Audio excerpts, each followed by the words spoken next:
நேர்களே, சூரியன் நவகிரகங்களில் முதன்மையானது. இவர் பிறந்த நட்சத்திரம் அஸ்தம் நட்சத்திரம், கன்னி ராசி. பூமியில் ஒளி, வெப்பம், பகல் மற்றும் சூரிய கிரகத்தின் அதிபதியாக விளங்குபவர்.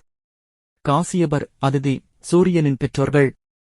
சந்தியா, சாயா சூரியனின் மனைவிகள். சக்கரம், சங்கு சூரியனின் ஆயுதம்.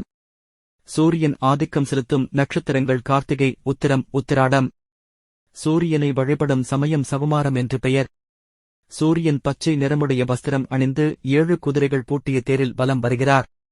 அந்த தேருக்கு ஒரே ஒரு சக்கரம்தான் உண்டு. இந்த குதிரைகள் பூட்டிய தேரை ஓட்டுபவரின் பெயர் அருணன். ஞாயிற்றுக்கிழமைகளில் விரதமிருந்து சர்க்கரை பொங்கல் உளுந்துவடை நைவேத்தியமாக படைத்து சூரிய பூஜை செய்தால் உடல் ஆரோக்கியம் மேம்பட்டு ஆயுள் நீடிக்கும். சூரிய பகவானை வழிபடும் விரதங்களில் முக்கியமானது ரத சப்தமி. இந்த நாளில் செய்யப்படும் தான தர்மங்களுக்கு பல மடங்கு புண்ணியம் கிடைக்கும் என்கிறார்கள். இந்த காணொளி உங்களுக்கு பிடித்திருந்தால் லோட்டஸ் தமிழன் சேனலை பின்தொடரவும்.